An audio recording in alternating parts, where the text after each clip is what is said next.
Hey guys, what's up? Gemini Jets 4 here, coming at you with a quick video, hopefully quick, video review of my Polish Air Force F-16. Um, this airplane, as you may remember, is one I got at Oshkosh because I saw it and I couldn't believe my eyes, so I had to get it. Yeah, this thing is, I have not seen this for sale, even at my local hobby shop, even though I haven't really been here since, basically, I wanted this, didn't get it, and I couldn't find it, and I finally found it, got it, and the rest is history, basically. This thing is incredible. As you can see, it's a different setup, kind of, sort of, if that's what the word you want to use, compared to when I just reviewed my Thai 777. I just had the box. Here I got the box, but I also have a couple, just different airplanes. I mean, you can tell this is nowhere near an airport that would be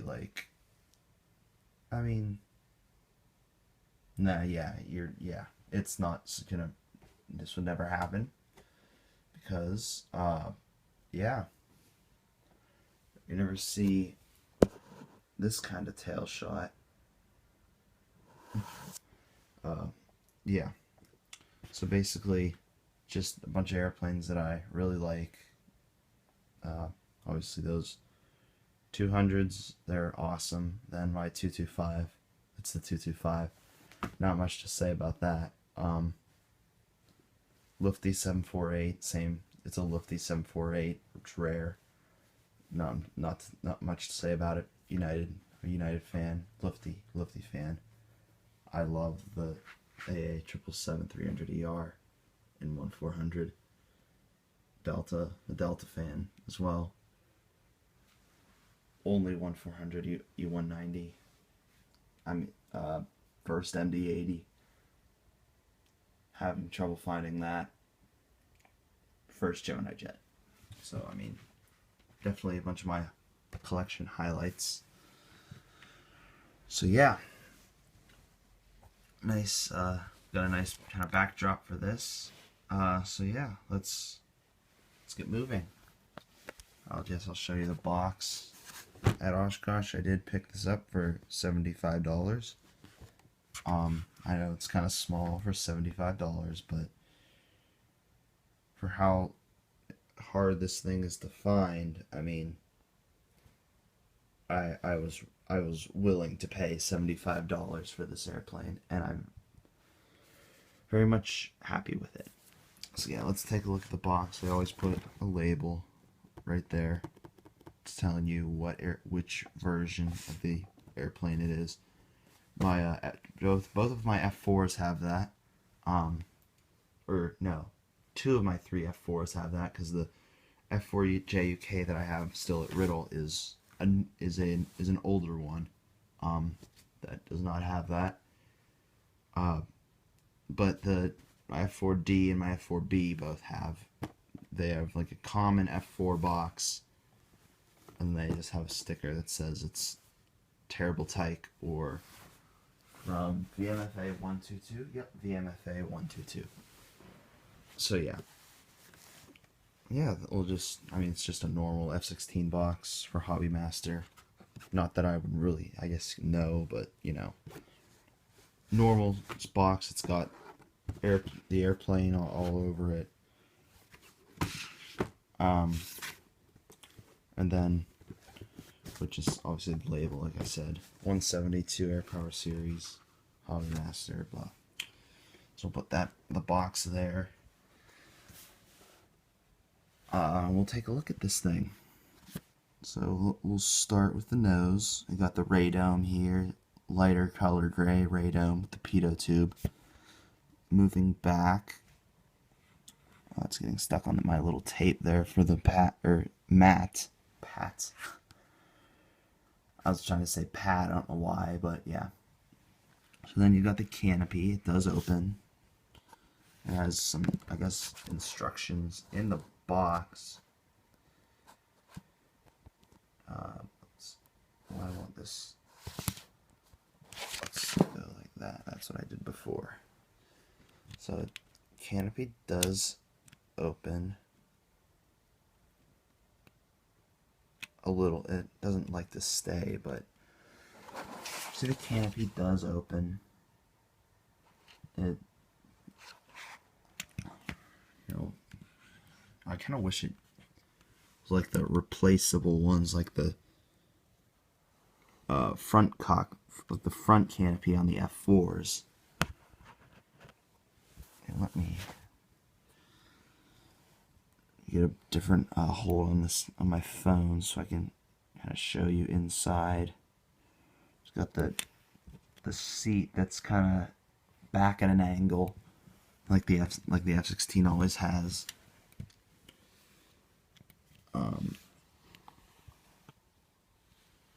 And then let's see, what can you see in here?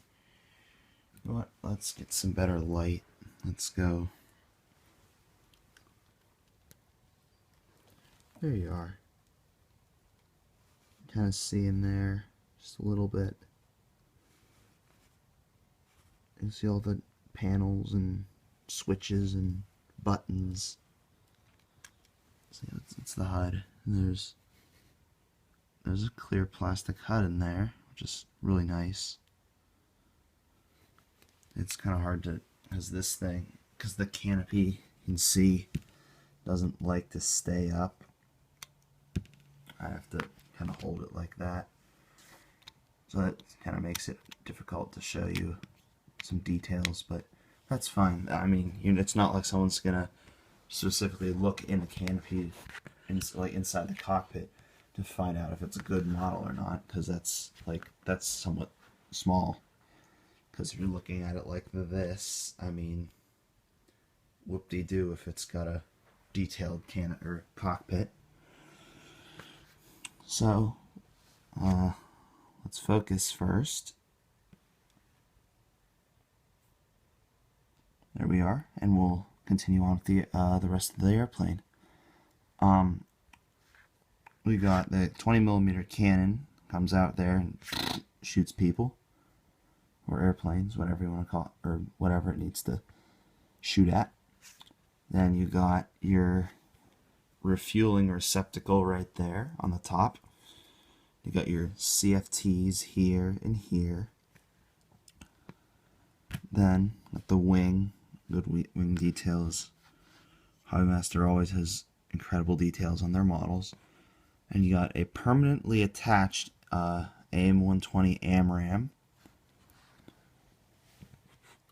And there's, coming back, there's the tail with the Polish Air Force insignia. I was kind of trying to think of it. The word. It's not I mean, you could call it a roundel, but roundel seems more like something that's round, like an RAF, or just the star inside the circle that the U.S. Army, Air Force, and the U.S. Navy used, and the Marines back in the day. You got your all moving tailplanes. Well, they're all moving in real life, but these don't move on the model. Then these would be the air brakes. You got your burner can. See, is there? Yep, there's something. There's a little bit back in there. I mean, there's something there to be said for some details inside the engine. You can see fans. So we'll just keep turning the model. 4043. I guess is that the serial number probably. It's definitely not a registration like DABYC on I just picked my Lufty 748 just because it's right there. Yeah, same thing on this side practically.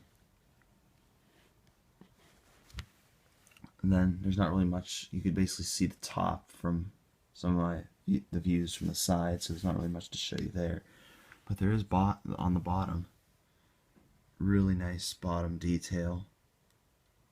and that's where the centerline fuel tank goes. Pop that out to put it on the stand. Although this, it was, I forget. I don't think the stand worked very well with this model, so that's why I always keep it on its gear, because the gear is nice and sturdy. Stand not so much. That's for a targeting pod that never wants to stay on, so I keep it off. So yeah, I will quickly,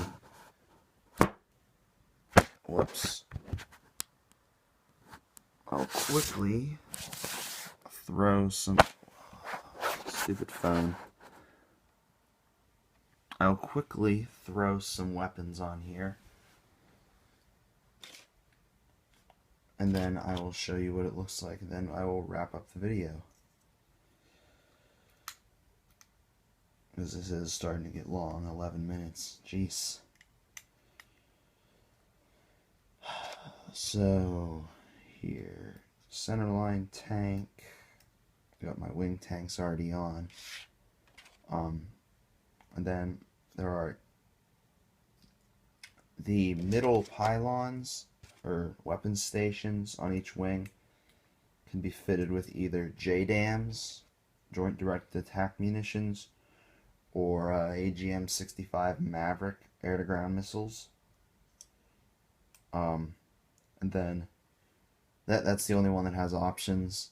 The outboard, or the outboardmost station, you can only put AIM-9X sidewinders, and then the inboardmost pylons only will take the large gas tanks, and then the AIM-120s are permanently fixed on the wingtips. Now, if I could stop knocking off the AIM-9s and the one AIM-9 and the one JDAM when I'm trying to put the other on, that would be terrific.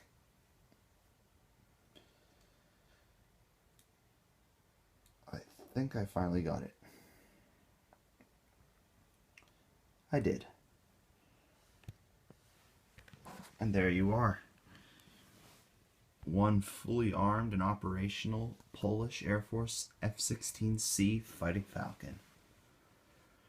And then there's the Mavericks, but with how finicky the sidewinders and the JDAM, where I'm not gonna mess with that. So yeah. With a 13-minute video going here, I'm going to wrap this up pretty quickly. So yeah, if you like this video, please hit that like button. I'd really appreciate it. If you want to see more, if you'd like to see more of my military model reviews, hit that subscribe button. I'll probably make one or two more, because I have a bunch of World War II airplanes yet to review. I don't think I've reviewed the Bf-110. I have reviewed both of these, my Dauntless and my Spitfire, so take a look at those. I have yet to review my this is Corgi, this is Hobbymaster, the personal aircraft of the first George W. Bush, George H.W. Bush to be exact. His personal aircraft, an Avenger, the Corsair back there, and then I got two Forces of Valor bombers here. I don't know if I'll review those, because I probably will not actually review this. Well, I might review this one, the B-25, because this is still in pretty good condition. But the Sea Fury I might not review, because I've had this for a really long time, and a bunch of stuff is broken off because I got it when I was a little kid. So I really, yeah, you know where that's going. No, I wasn't as careful as I am now. Same thing with the B-26, but the B-25 I was, for whatever reason, really careful with. So I'll probably review this. I already reviewed these two. I'll review this, this, and this. Will not review this, and I will not review this. But this is a very nice model. Woody Wings Sea Fury FB11. Definitely highly recommend it. Forces of Valor, for somewhat being a relatively cheap company, like when it comes to different models, they're still really nice. I would recommend them if you're starting to get into 172 aircraft. However, I've heard that their Osprey is not so good. Thanks to, I believe that was Gemini Jets Collector 3. We've been going back and forth about some military models, and he said he is the Air Force One. I believe that's the company. He has their Osprey, and he loves it. So according to him, he would highly recommend it. But yeah, the Force of Valor one, he said, is not very good apparently. So I would not recommend getting that. But like there's Spitfires, they have a Mustang. I have a Corsair. What else do I have? P-40, Hurricanes. They're all very nice, very good to get in if you're just getting into 172 military models. Those are very good. I would highly recommend them. So with that said, please hit the like button. Please subscribe. And if you have any questions about military models, Gemini model, or airliner models, anything, Riddle, yeah, leave a question in the comments. And as I was talking about all my other models, I will leave this off my favorite model that I own, my Hobbymaster F4D. Thanks for watching. Please comment, like, and subscribe, and I'll see you next time. Bye.